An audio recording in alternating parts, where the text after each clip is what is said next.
El aire en la Madrid Van Life Expo olía a dinero.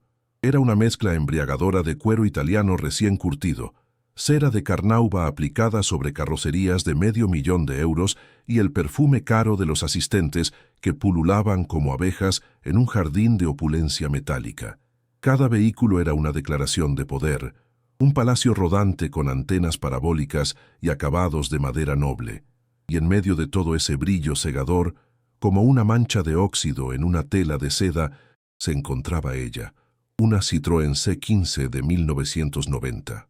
Su pintura, alguna vez blanca, era ahora un mapa de desconchones y pátina amarillenta.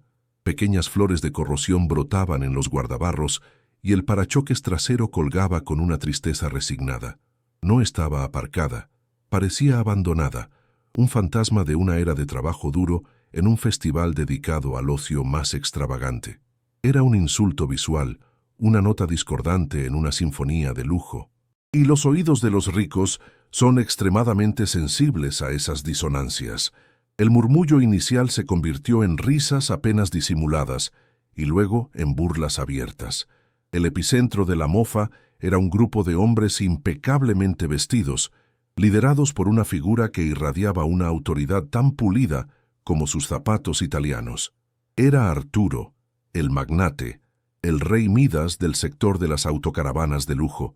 Para él, la presencia de esa furgoneta no era una broma, era una ofensa personal a su evangelio de la exclusividad. Señaló la C15, con un dedo adornado por un pesado anillo de oro, y una carcajada estridente y desagradable brotó de su garganta. Sus acólitos le hicieron eco, creando un coro de desprecio. Pero la burla privada no era suficiente para saciar su ego herido. Con una decisión teatral, se abrió paso entre la multitud, subió al pequeño escenario del presentador y, sin mediar palabra, le arrebató el micrófono. El sistema de sonido, diseñado para anunciar las últimas innovaciones en tecnología camper, se convirtió de pronto en el altavoz de su crueldad. El silencio se hizo mientras todos los ojos se clavaban en él, esperando el veredicto del rey sobre la intrusa campesina que había osado ensuciar su corte. «Atención, damas y caballeros», su voz retumbó por todo el pabellón, cargada de un veneno burlón. Hizo una pausa dramática, asegurándose de tener la atención de todos, antes de girarse y apuntar directamente a la humilde furgoneta. «He visto mejores vehículos en el desguace. Esto no es una autocaravana, parece una lata de sardinas con ruedas». La frase estalló como un disparo y la multitud respondió con una oleada de risas crueles y aplausos. El sonido era ensordecedor, una avalancha de desprecio que se estrelló contra la solitaria figura que permanecía de pie junto a la furgoneta. Era Lía. Los flashes de los teléfonos móviles se dispararon, capturando el momento para la posteridad digital, inmortalizando la humillación pública de una joven y su oxidado legado. Cada clic de las cámaras era como una bofetada, cada risa una aguja clavándose en su piel. Era un circo, y ella, la atracción principal, el payaso triste cuyo único crimen fue atreverse a soñar en un mundo que no estaba hecho para ella. La injusticia era palpable, un sabor amargo en el aire. La multitud, embriagada de arrogancia, creía que la historia terminaba ahí, con el aplastamiento de una joven soñadora y su pedazo de chatarra. No podían estar más equivocados. En ese preciso instante, mientras el eco de las burlas aún flotaba en el aire, algo cambió en los ojos de Lía. La herida no desapareció, pero fue sepultada bajo capas de una calma glacial, la quietud letal de una estratega que ha anticipado cada movimiento del enemigo. La humillación pública se estaba transformando en el combustible para un fuego que ardería con una precisión devastadora. Ellos veían a una víctima. Ella veía el tablero de ajedrez y estaba a punto de ejecutar un jaque mate que nadie vio venir. La historia de la lata de sardinas estaba lejos de terminar. De hecho, apenas comenzaba. Iba a demostrarles, a todos ellos, que el verdadero valor no se mide en euros ni en el brillo del cromo, sino en la profundidad del conocimiento y la fuerza indomable de un corazón decidido. Una lección que estaban a punto de aprender de la forma más espectacular posible. Pero antes de que Lía desate la tormenta perfecta de ingenio que dejará a todos boquiabiertos, queremos hacerte una pregunta. ¿Desde qué ciudad nos estás acompañando en esta historia de justicia? Cuéntanoslo en los comentarios y comparte si alguna vez te has sentido subestimado. Si alguna vez alguien ha intentado apagar tu luz. Tu historia nos importa. Y si te gustan las narrativas donde la inteligencia triunfa sobre la arrogancia, suscríbete ahora mismo a nuestro canal y activa la campana de notificaciones. Es la única forma de asegurarte de no perderte ni una sola de estas transformaciones. Te prometemos que el final de esta historia no solo te sorprenderá, sino que redefinirá por completo tu concepto de lo que significa una venganza justa. Quédate hasta el final, porque la humillación de Arturo será tan grande como la genialidad de Lía. No querrás perdértelo. Ahora, volvamos al momento en que el mundo de Lía estaba a punto de cambiar para siempre. De pie, inmóvil junto a la chatarra humeante de su legado, estaba Lía. A sus 23 años, parecía a la vez más joven y más vieja. Su juventud se adivinaba en la estructura de su rostro, aún no endurecido por completo por el cinismo del mundo. Pero la vejez se había instalado en sus ojos, un par de pozos oscuros que reflejaban un cansancio profundo, el de 1000 noches sin dormir y 1000 preocupaciones sin resolver. Vestía un mono de mecánico que había sido azul en otra vida, ahora un lienzo de manchas de grasa, aceite y soldadura, cada una un recuerdo de una batalla ganada contra el metal y la maquinaria. Sus manos no eran las de una joven de su edad, estaban callosas, las uñas rotas y permanentemente enlutadas por la suciedad incrustada. Eran las manos de una trabajadora, de una creadora, las manos que hablaban un lenguaje que ninguno de los presentes, con sus palmas suaves y sus relojes de oro, podría jamás comprender. Eran las manos que iban a construir su venganza. Su apariencia humilde era un camuflaje perfecto para el fuego que ardía en su interior. Aquel mono gastado era su armadura. Sus viejas botas de trabajo con la punta de acero eran su conexión a tierra, al suelo del taller que era su único hogar. Lía era huérfana, un hecho que la vida le había recordado con una crueldad constante. Sus padres eran un recuerdo borroso, una historia contada en fotografías descoloridas. Su verdadero ancla, su norte y su todo, había sido su abuelo, un hombre que no solo la crió, sino que le enseñó a ver el alma en las máquinas, la poesía en un motor bien afinado y la belleza en la restauración de lo olvidado. Él le había dado un hogar, un propósito y un apellido que era sinónimo de maestría en el mundillo de los restauradores de clásicos. Su fallecimiento, apenas un año atrás, no le había arrancado solo a su familia. Le había arrancado el corazón, dejándola a la deriva en un mar de deudas y soledad. El taller, el legado del abuelo, era más que un negocio, era un santuario. Cada herramienta colgada en la pared tenía una historia. Cada rincón olía a una mezcla de aceite, metal y los cigarrillos baratos que su abuelo fumaba mientras filosofaba sobre la carburación. Pero el legado vino con un precio envenenado. El abuelo, un artista con las llaves inglesas pero un desastre con los números, había dejado tras de sí una montaña de deudas. Cartas de bancos con sellos rojos amenazantes se apilaban en la pequeña mesa de la oficina, cada una un clavo más en el ataúd de su herencia. La exposición no era un capricho para Lía, era su última y desesperada jugada. El premio de 50.000 euros no era para lujos ni viajes, era para pagar al banco, para silenciar a los acreedores, para salvar las paredes que contenían los últimos ecos de la risa de su abuelo y el único hogar que había conocido en su vida. La Citroën C15 no era una elección, era un testamento, era el último proyecto de su abuelo. Su sinfonía inacabada. La había encontrado abandonada en un campo y vio en su humilde estructura el potencial para algo grandioso. Aquí dentro cabe el universo. Lía, le había dicho, con un brillo soñador en sus ojos cansados. Solo hay que saber cómo ordenarlo. Murió antes de poder mostrarle cómo. Dejó a Lía con un chasis oxidado, un motor renqueante y un cuaderno lleno de bocetos incomprensibles y notas crípticas. Para el mundo era chatarra. Para Lía, era la última conversación que tendría con su abuelo. Un puzzle que estaba obligada a resolver para honrar su memoria. Venderla era impensable. Transformarla, siguiendo su visión, era la única forma de mantenerlo vivo, de demostrar que sus sueños no habían muerto con él. La verdadera arma de Leah, sin embargo, no estaba hecha de acero ni de cromo. Era invisible, silenciosa y absolutamente letal. Su conocimiento era un conocimiento forjado en la soledad y la necesidad, una educación autodidacta construida en las horas en que el mundo dormía. Mientras los jóvenes de su edad salían de fiesta o se perdían en redes sociales, Leah libraba una guerra silenciosa contra la ignorancia. El pequeño y polvoriento despacho del taller se convertía en su universidad, la débil luz de un flexo su única compañera. Se convirtió en una ladrona de sabiduría, devorando información de cualquier fuente que pudiera encontrar, construyendo un arsenal intelectual que pronto desataría sobre sus arrogantes detractores.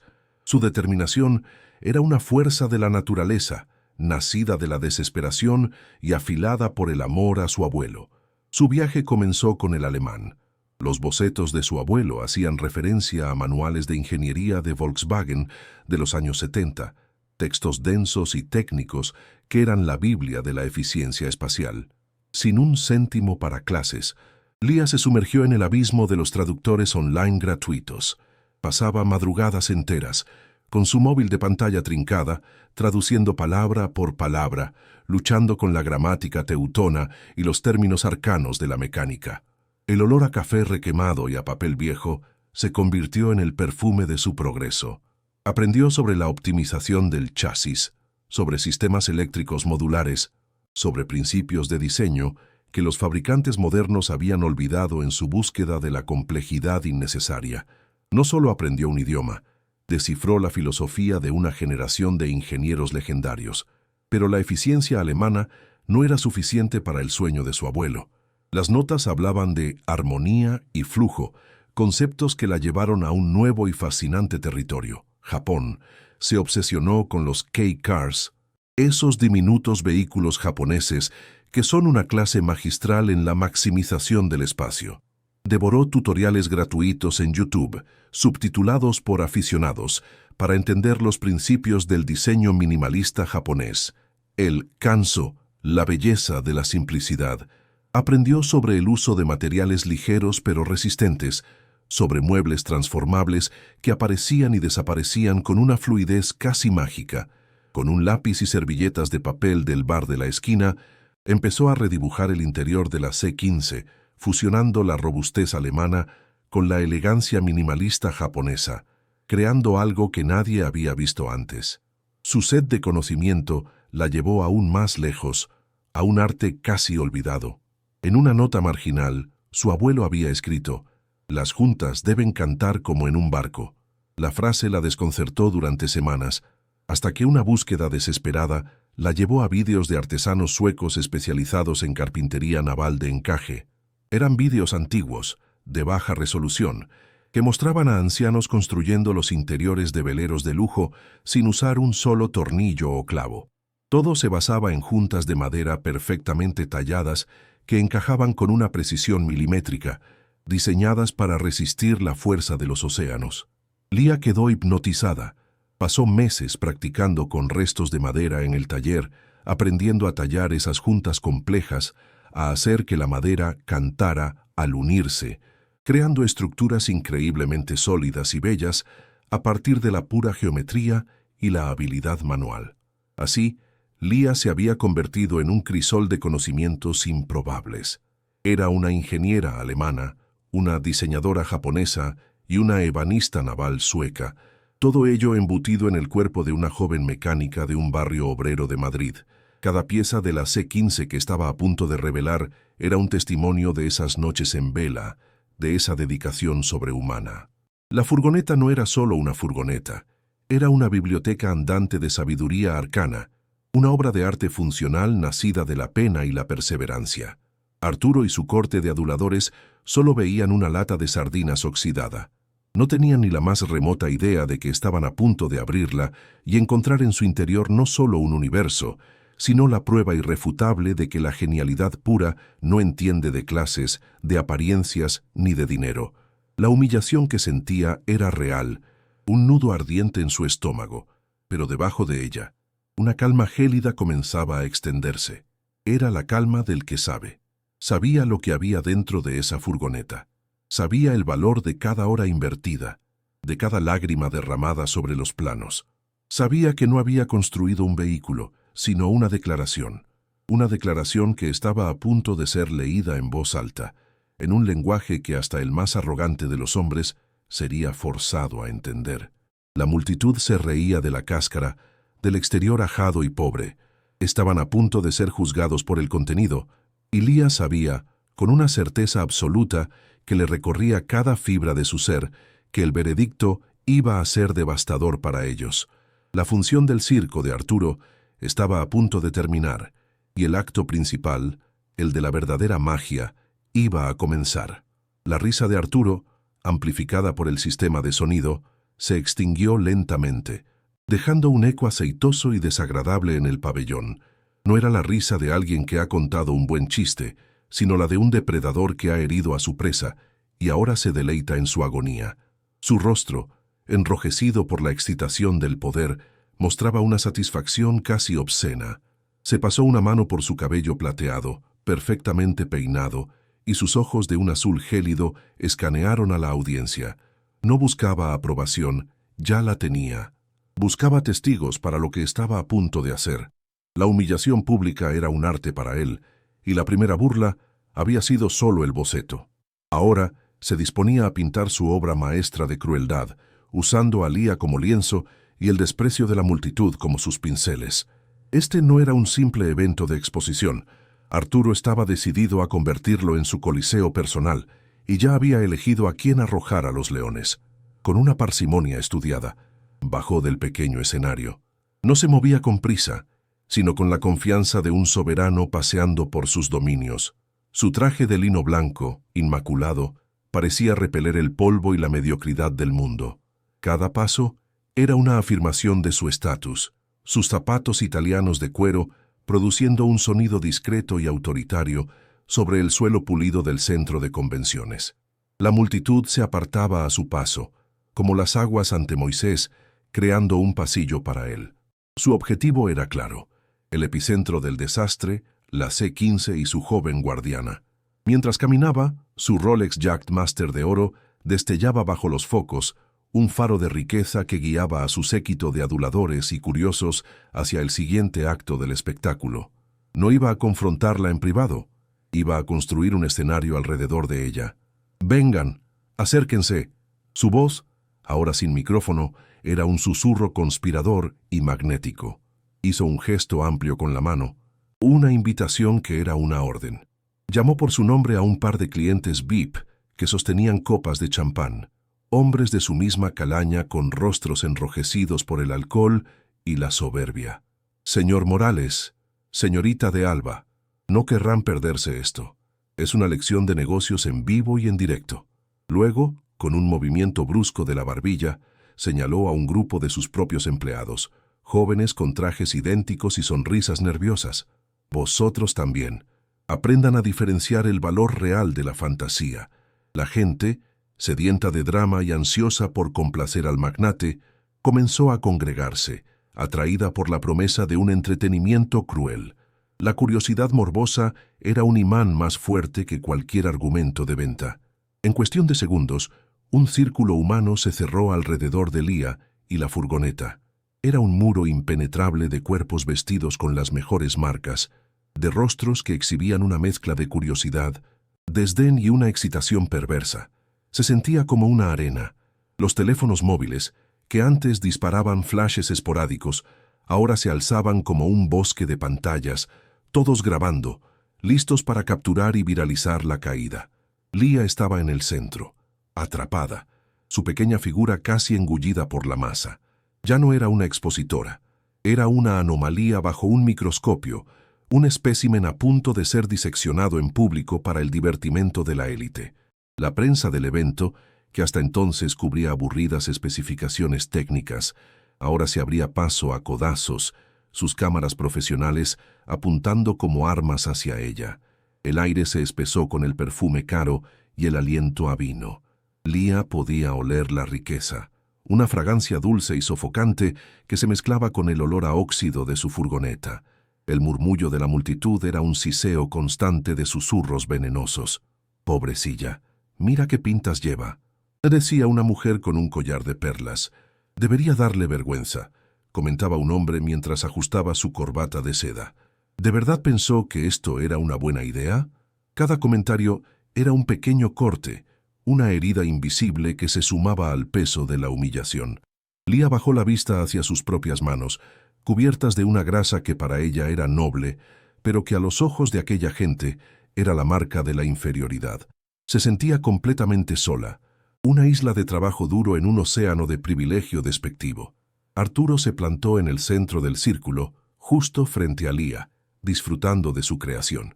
Hizo una pausa, permitiendo que la tensión creciera hasta volverse casi insoportable.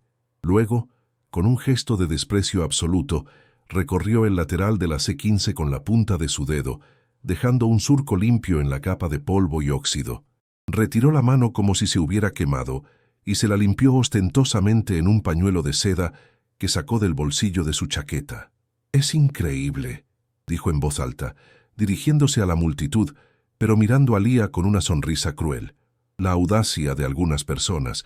Creen que el sentimiento puede sustituir al capital. Creen que la nostalgia tiene un lugar en la hoja de balance. Su voz goteaba un sarcasmo que todos celebraron con risitas cómplices. Se acercó un paso más a Lía, invadiendo su espacio personal. Su imponente figura proyectaba una sombra sobre ella. «Dime, niña», comenzó, su tono ahora falsamente paternalista, lo que lo hacía aún más insultante. «He oído que esta cosa es el legado de tu abuelo. Un sueño, ¿verdad?». Pronunció la palabra sueño, como si fuera una enfermedad. Los sueños son maravillosos, pero tienen que estar anclados en la realidad. Tu abuelo, con todo respeto, parece que te enseñó a soñar con basura, a encontrar belleza en la chatarra. Y ese es un pésimo modelo de negocio, querida, un camino directo a la bancarrota y al olvido. Cada palabra era un golpe calculado, diseñado para desmoralizarla, para pisotear no solo su esfuerzo, sino la memoria del único hombre al que había amado. Fue entonces cuando decidió sellar su victoria con la propuesta final, la apuesta que transformaría la humillación en un contrato vinculante. Su voz se elevó de nuevo, clara y resonante, para que nadie se perdiera ni un solo detalle del acuerdo. «Pero como hoy me siento generoso y me gustan las lecciones prácticas, vamos a hacer esto interesante». Hizo una pausa dramática. «Te propongo una apuesta, aquí y ahora, delante de todos».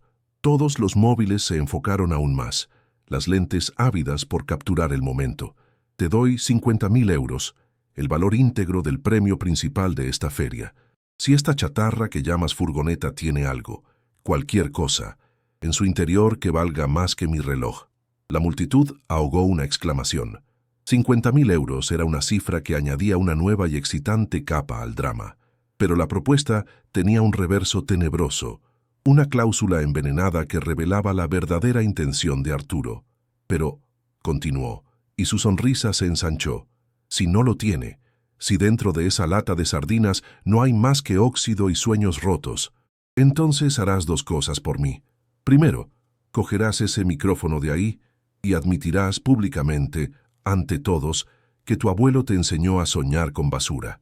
La crueldad de la condición era asombrosa, un ataque directo y personal a su herencia emocional.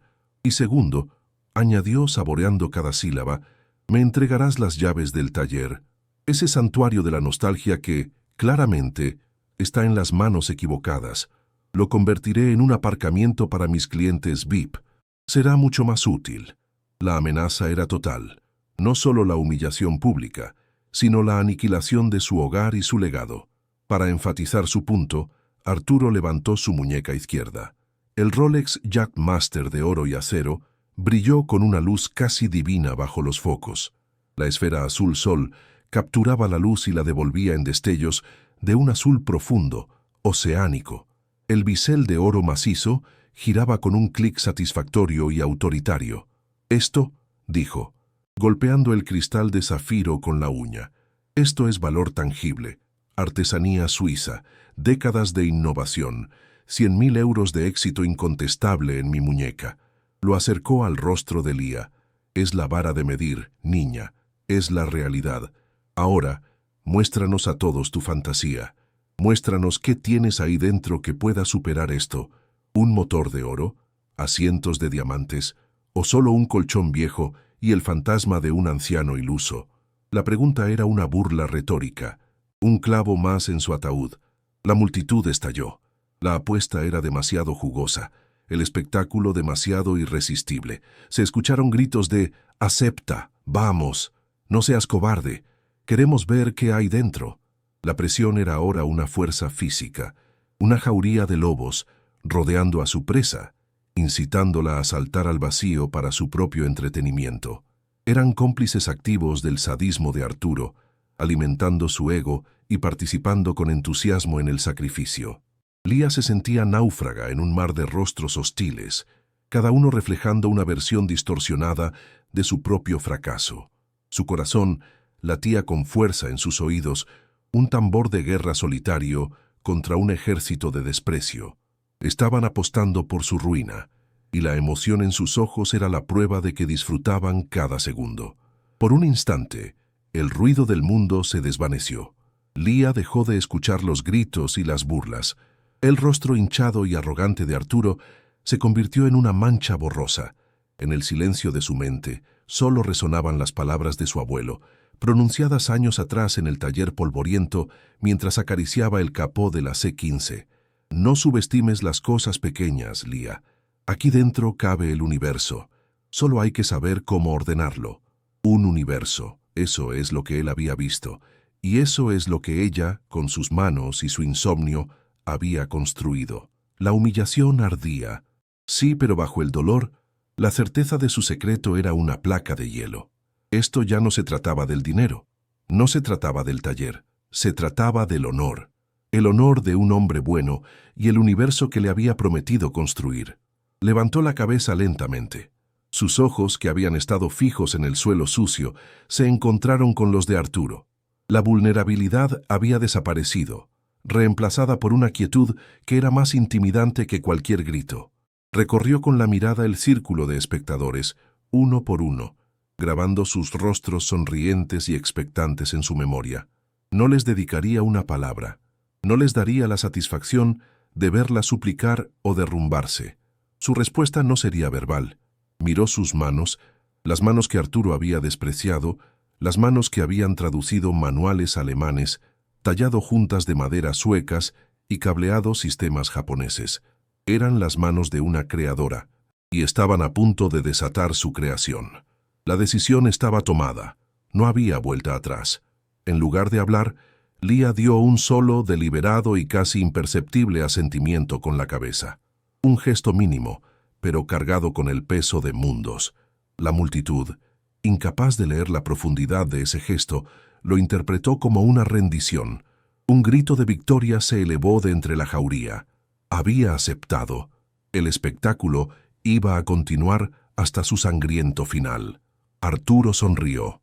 Una sonrisa de triunfo absoluto. La del cazador que ve a su presa caminar directamente hacia la trampa.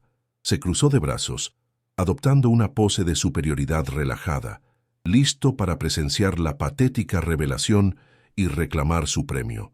Las llaves del taller y la destrucción total del espíritu de una joven. El silencio que siguió estaba cargado de electricidad estática, la calma tensa que precede a un rayo. El escenario estaba perfectamente dispuesto para la catástrofe de Lía. Arturo era el director, la multitud del coro griego y Lía la heroína trágica destinada al fracaso. La tensión era una cuerda de piano estirada hasta su punto de ruptura, vibrando con una nota aguda y casi inaudible de anticipación. Todos contenían la respiración, esperando que Lía abriera la puerta de la furgoneta para revelar la nada que todos esperaban, el vacío que confirmaría su visión del mundo, que el dinero siempre gana, que la apariencia lo es todo, y que los sueños de los pobres no son más que polvo. Nadie, absolutamente nadie, en ese pabellón reluciente, estaba preparado para la sinfonía de ingeniería, arte y venganza, que estaba a punto de desatarse con solo pulsar un botón. El circo de la arrogancia estaba a punto de ser consumido por el fuego de un genio subestimado. Con una calma glacial que contrastaba violentamente con el circo de histeria a su alrededor, Lia le dio la espalda a Arturo. Ignoró su rostro congestionado por la arrogancia. Ignoró el bosque de teléfonos móviles que la apuntaban. Ignoró el murmullo expectante de la multitud. Su mundo se redujo a la furgoneta, a la chapa oxidada que era la piel de su secreto. Sus movimientos eran lentos, deliberados, económicos. No había prisa, no había pánico. Era la serenidad de una cirujana a punto de realizar una operación imposible que ha practicado 1000 veces en su mente. Metió una de sus manos manchadas de grasa en el bolsillo de su mono de trabajo. La multitud, en su simpleza, esperaba verla sacar una vieja y oxidada llave Citroën, el último y patético intento de dar vida a un motor muerto. Pero lo que sus dedos encontraron en la oscuridad de la tela no era metal frío, sino madera cálida y pulida. El objeto que sacó de su bolsillo no era una llave, era una pieza de arte en miniatura, un pequeño mando a distancia que ella misma había tallado a partir de un trozo de madera de olivo del taller. No tenía botones de plástico, ni luces LED, ni marcas de ninguna empresa. Su superficie era lisa y estaba pulida por horas de tenerla en el bolsillo, con 2 hendiduras apenas perceptibles para los pulgares. Era un objeto orgánico, personal, una antítesis absoluta del Rolex de oro y acero de Arturo. Por un instante, la multitud quedó en silencio, confundida. Unos pocos soltaron una risita nerviosa. ¿Qué era eso? ¿Un amuleto? ¿Una broma final? No comprendían que estaban viendo la verdadera llave, no una que abría una cerradura, sino una que desataba un universo. Lia no lo miró. Sus dedos conocían su geografía de memoria. Era la última pieza que su abuelo había tocado, y para ella contenía su alma. Con la mirada todavía fija en la puerta lateral de la C15, su pulgar derecho se deslizó sobre la superficie de la madera, encontrando una de las suaves hendiduras. La presionó. No hubo un clic electrónico, ni el sonido de un relé. El único sonido fue un zumbido casi imperceptible, un suspiro bajo y profundo que pareció venir de las entrañas de la furgoneta.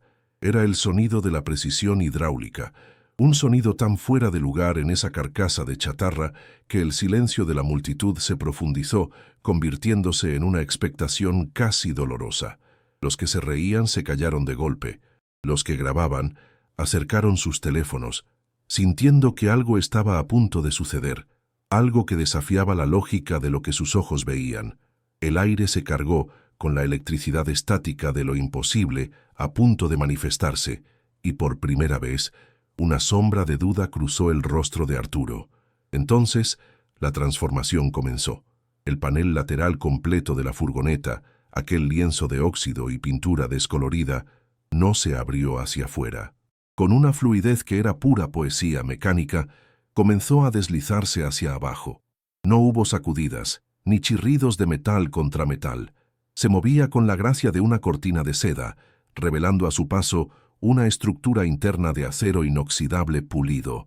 La multitud dio un paso atrás, como si presenciara un acto de magia. El panel oxidado seguía descendiendo, pero a medida que bajaba, mostraba su cara oculta, la que daba al interior. No era metal, era una superficie impecable de madera de teca, pulida hasta alcanzar un brillo satinado, con juntas perfectas que hablaban de una maestría artesanal que se creía extinta. La chatarra se estaba desprendiendo, como la piel de una serpiente, para revelar algo nuevo y asombroso. El panel de metal y teca continuó su descenso silencioso hasta que se detuvo, con una precisión milimétrica, exactamente al nivel del suelo de la furgoneta. En un instante, lo que era una pared se había convertido en una cubierta flotante, una terraza de teca pulida que se extendía hacia la multitud, una invitación a un mundo que nadie podía haber imaginado. Pero el espectáculo no había terminado. Simultáneamente, con el mismo zumbido casi inaudible, el techo de la C15 comenzó a elevarse. Lenta y majestuosamente, se despegó del cuerpo del vehículo, ascendiendo sobre pistones hidráulicos invisibles hasta añadir casi 1 metro de altura al interior. La lata de sardinas acababa de expandirse, de respirar, revelando que su humilde exterior no era más que un caparazón, un disfraz inteligentemente diseñado para ocultar el palacio que contenía. Un jadeo colectivo recorrió a la multitud como una ola. Lo que el techo ascendente reveló desafiaba toda lógica. Donde debía haber un espacio angosto y oscuro, oliente a gasolina y a viejo, se extendía una suite de lujo minimalista. La luz interior no era de una bombilla desnuda, sino una iluminación cálida e indirecta que emanaba de cornisas ocultas, bañando el espacio en un resplandor acogedor y sofisticado. El contraste entre la cáscara oxidada y el núcleo prístino era tan violento, tan absolutamente chocante, que los cerebros de los espectadores luchaban por procesarlo. Era como haber abierto una ostra podrida y encontrar en su interior la perla más grande y perfecta del mundo. El aire se llenó de un silencio atónito, el sonido de cientos de mentes siendo voladas simultáneamente. El circo de Arturo había sido interrumpido por un milagro de la ingeniería. Los detalles del interior eran lo que convertía la sorpresa en pura admiración. Un sofá de un blanco inmaculado, cosido a mano con hilo grueso en un patrón que recordaba a las velas de un barco, recorría una de las paredes. Con solo tocar un panel oculto, se deslizaba y se transformaba en una cama de tamaño completo. Frente a él, una delgada isla de cocina, fabricada en una sola pieza de cuarzo blanco brillante, parecía flotar sobre el suelo de madera oscura. Se deslizaba desde la pared con la misma suavidad hidráulica, revelando una placa de inducción y un fregadero de diseño.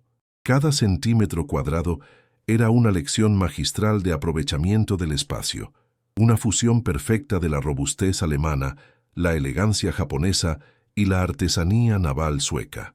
Era un espacio que valía más, no por los materiales, sino por el genio que lo había concebido, pero el golpe de gracia, el detalle que elevaba la creación de Lía del ingenio a la pura poesía, estaba en el techo.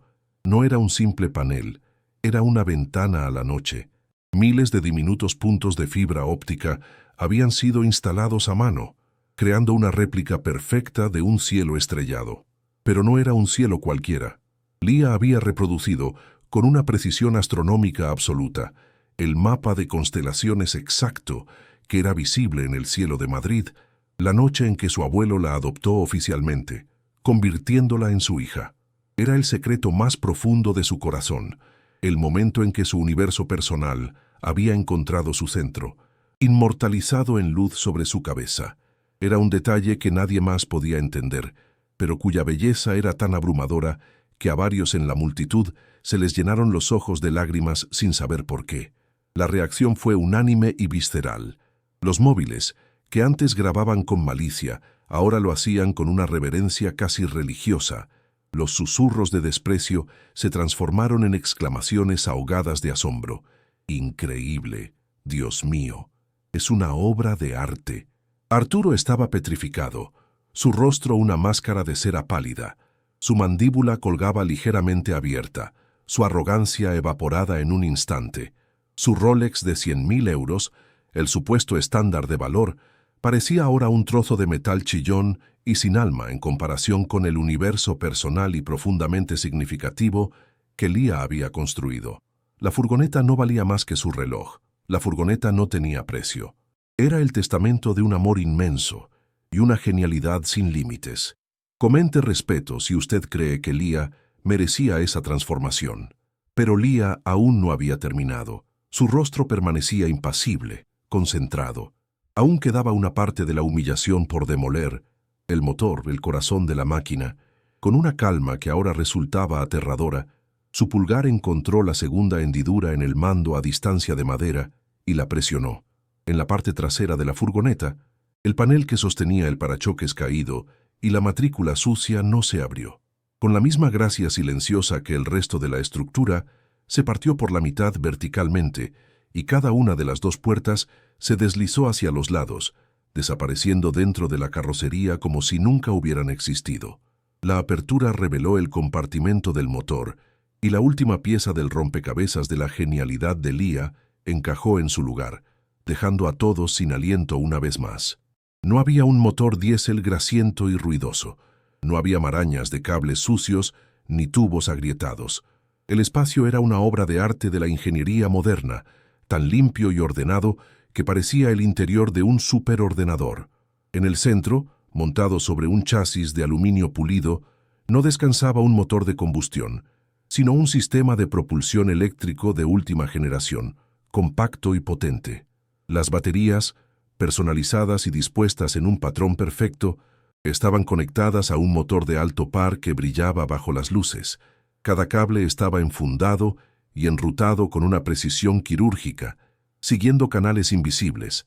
Era un sistema que Lía había diseñado, ensamblado y programado ella misma, un corazón silencioso y ecológico, capaz de entregar una potencia y una eficiencia que superaban a muchos vehículos de lujo del mercado. Era el jaque mate final. El silencio que siguió a esta última revelación fue diferente. No era un silencio de sorpresa, sino de aniquilación. Era el silencio que queda después de una explosión que lo ha cambiado todo. La multitud había sido despojada de su arrogancia, de su cinismo, de su visión clasista del mundo. Habían presenciado algo que no entendían, pero cuya superioridad era innegable. Habían llegado buscando un linchamiento y habían encontrado una revelación. Y entonces, ese silencio absoluto se rompió. No con unos tímidos aplausos, sino con una detonación. Un aplauso atronador y unánime que surgió de todas partes a la vez. Una ola de sonido que sacudió el pabellón hasta sus cimientos. La gente gritaba, vitoreaba. Algunos incluso lloraban abiertamente. Ya no aplaudían una furgoneta. Estaban rindiendo homenaje al espíritu humano, a la prueba viviente de que el verdadero valor, la verdadera genialidad, puede florecer en los lugares más inesperados, oculta bajo una capa de óxido y desprecio. El estruendo de los aplausos y los vítores era una tormenta sónica que envolvía a Lía, pero Arturo no la oía. Para él, el mundo se había quedado mudo, todo el ruido del pabellón reducido a un zumbido distante y sin sentido. Su mirada, antes llena de desprecio, ahora estaba fija, atrapada, como un insecto en ámbar. No se posaba en la genialidad del conjunto, ni en la cocina de cuarzo, ni en el sofá de cuero. Sus ojos, como dos misiles guiados por el calor del arrepentimiento, se habían clavado en un detalle minúsculo y casi invisible en el salpicadero de madera oscura. Allí, justo al lado del velocímetro, tallada con una delicadeza que era un grito silencioso de amor, había una pequeña flor de almendro, 5 pétalos perfectos, un estambre delicado. Para los demás, era un adorno. Para Arturo, era la detonación de una bomba que llevaba años alojada en su corazón. Era un símbolo que él había intentado enterrar bajo capas de éxito y dinero, y que ahora florecía de nuevo en el epicentro de su humillación. La flor de almendro.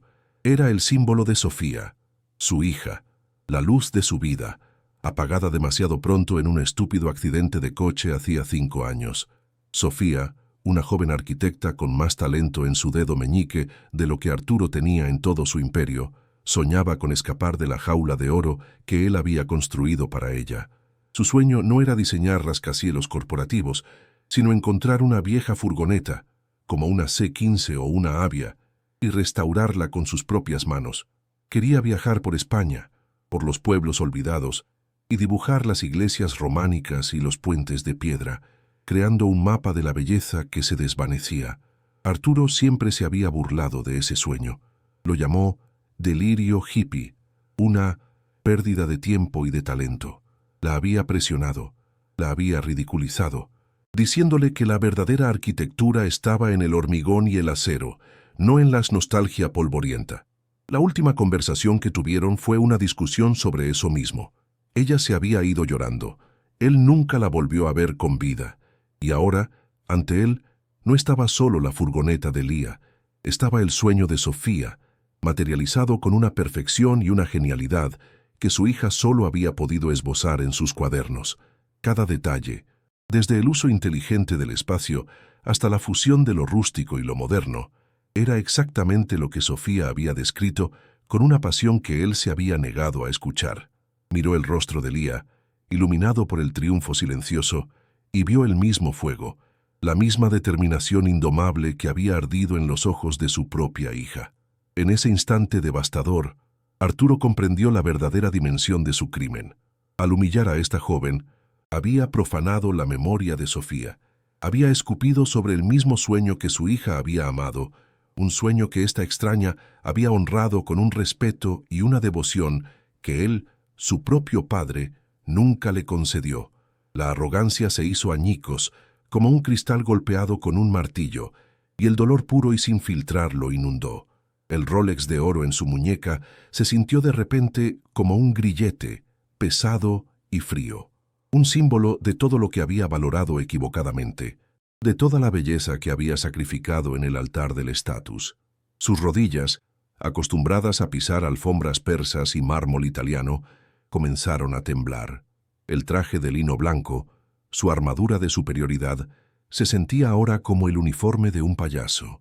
Dio un paso hacia adelante, tropezando, empujando a un lado a un cliente VIP que le dio una palmada en la espalda sin comprender nada.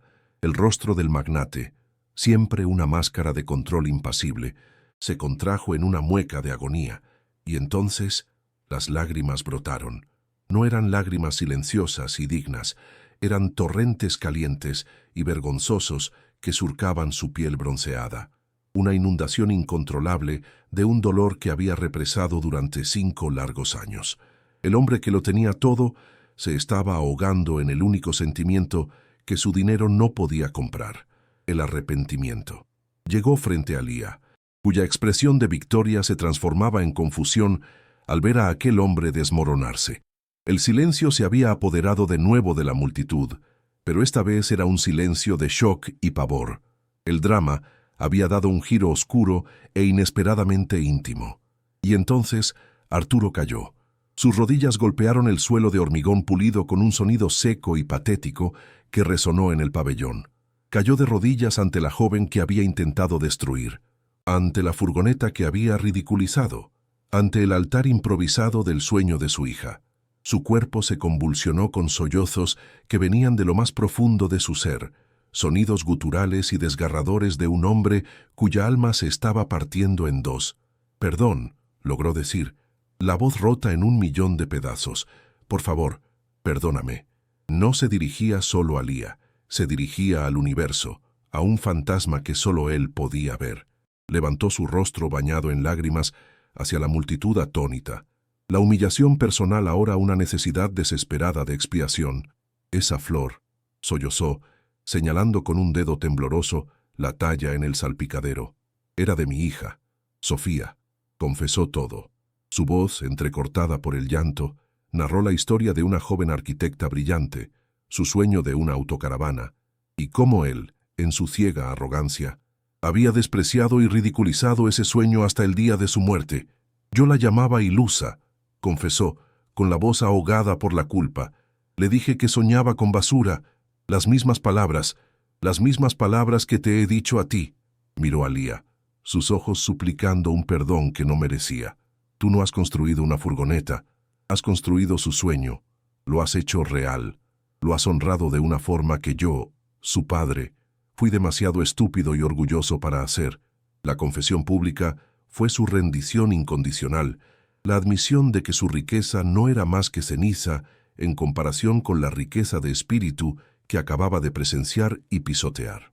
8 meses después, el eco de los aplausos en la Madrid Van Life Expo se había transformado en los cimientos de una nueva leyenda.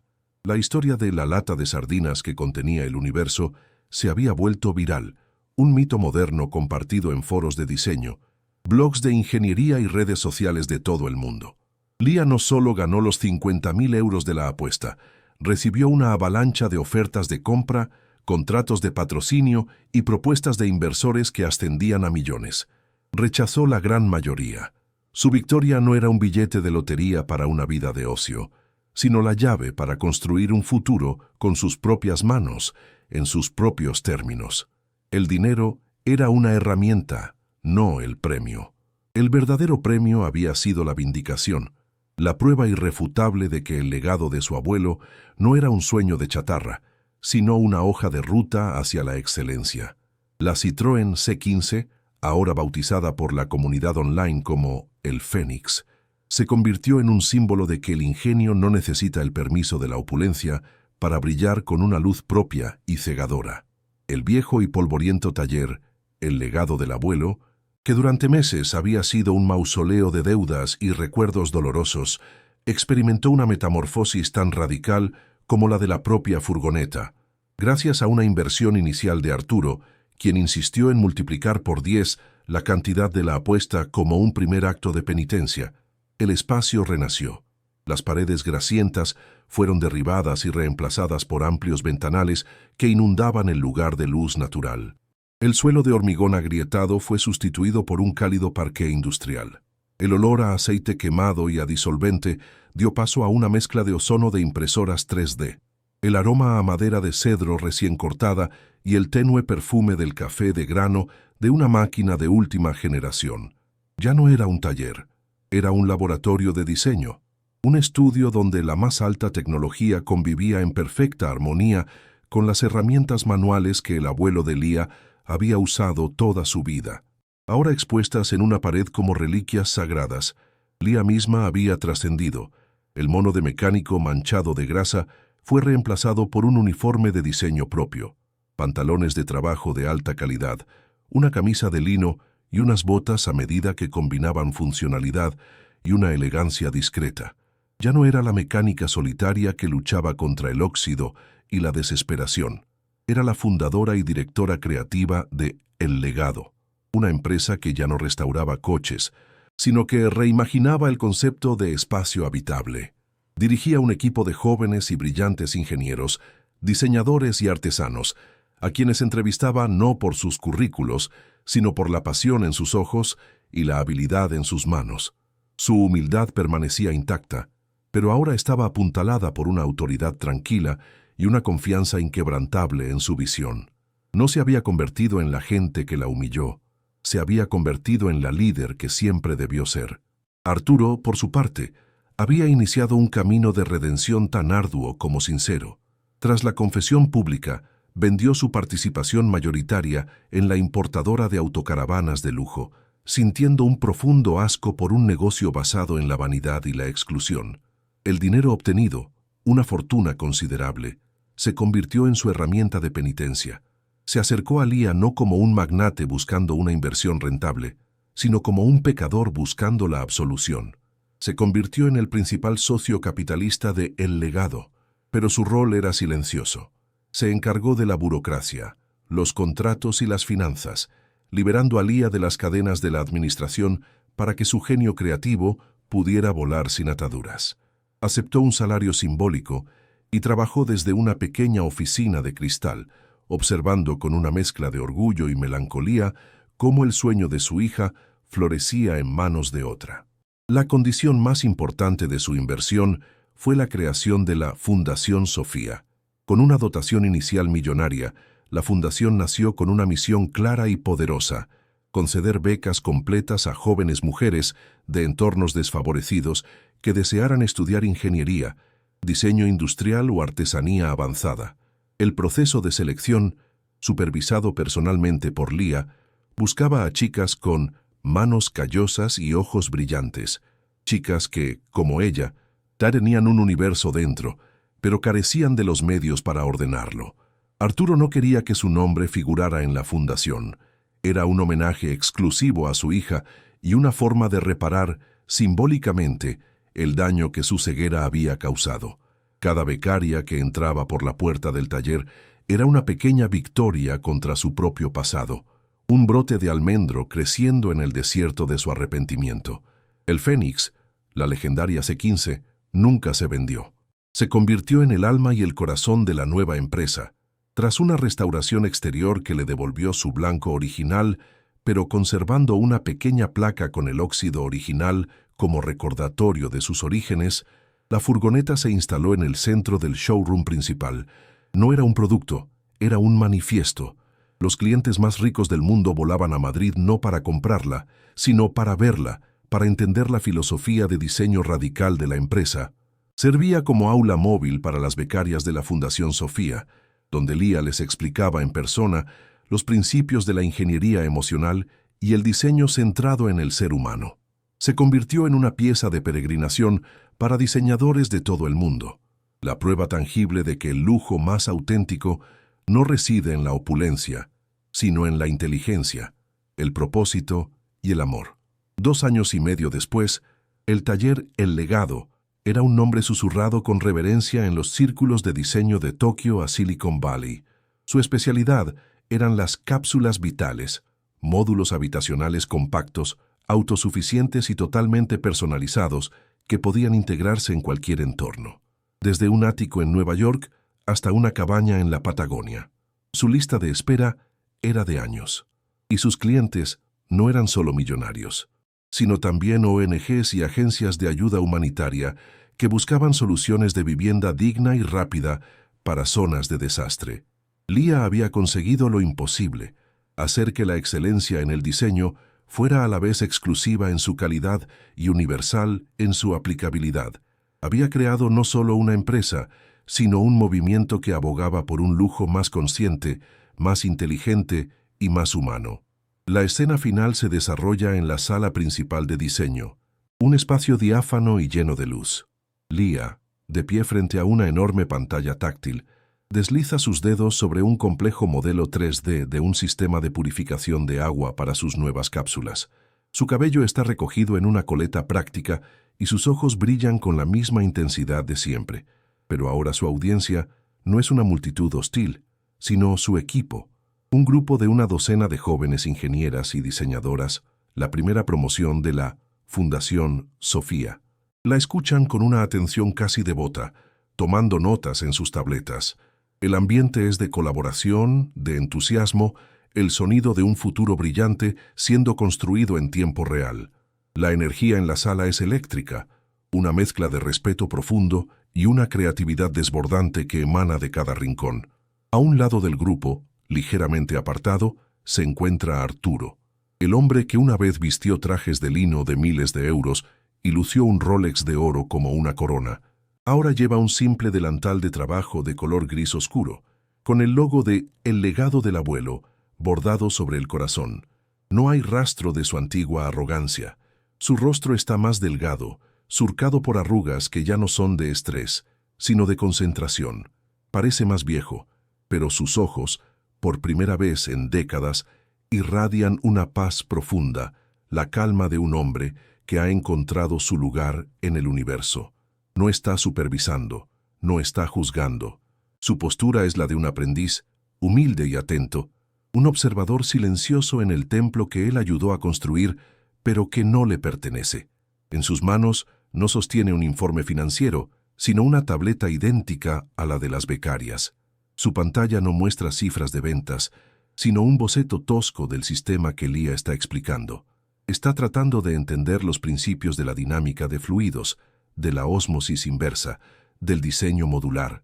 Su ceño está fruncido en un esfuerzo genuino por aprender el lenguaje que una vez despreció, el lenguaje de la creación, el lenguaje de los sueños. De vez en cuando, levanta la vista del dibujo a Lia, y en su mirada hay una mezcla de admiración, asombro y una gratitud infinita. Ha encontrado su redención no solo financiando el sueño de otros, sino participando activamente en él, aprendiendo desde la base, convirtiéndose en el estudiante que su propia hija siempre quiso que fuera. Lia, en medio de una explicación técnica, se da cuenta de la confusión en el rostro de Arturo. Hace una pausa. El equipo se queda en silencio. Con una naturalidad que desarma, ella camina hacia él. No hay condescendencia en su gesto, ni un ápice de revancha. Hay el respeto paciente de una maestra hacia un alumno aplicado. Se inclina sobre su hombro y con su dedo traza una línea en la pantalla de Arturo. No pienses en la presión como una fuerza bruta, Arturo, le dice en voz baja, para que solo él la oiga. Piénsalo como un río. Tienes que guiarlo, no enfrentarte a él. La curva aquí es demasiado agresiva. Suavízala, como esto. Dibuja una nueva línea, una curva elegante y eficiente. Arturo la mira, asiente lentamente, y una pequeña y genuina sonrisa ilumina su rostro. El ciclo de la venganza justa se había cerrado, no con una humillación, sino con un acto de enseñanza y gracia. Y así, en aquel taller renacido de las cenizas de la deuda y el desprecio, todos aprendieron la lección final. Comprendieron que el verdadero talento no tiene género, ni clase social, ni se mide por el brillo de un reloj, sino por la profundidad del conocimiento y la indomable voluntad de crear. Descubrieron que el valor real no está en lo que uno posee, sino en lo que uno es capaz de construir, y que la mayor de las venganzas no es destruir al enemigo, sino transformarlo. Arturo encontró la paz no en la cima de su imperio, sino en la humildad de un delantal de aprendiz, participando en la realización de los mismos sueños que un día despreció. Ilía demostró al mundo que, a veces, dentro de la lata de sardinas más oxidada y despreciada, no solo se puede encontrar un universo, sino también el mapa hacia la redención y la más pura de las justicias.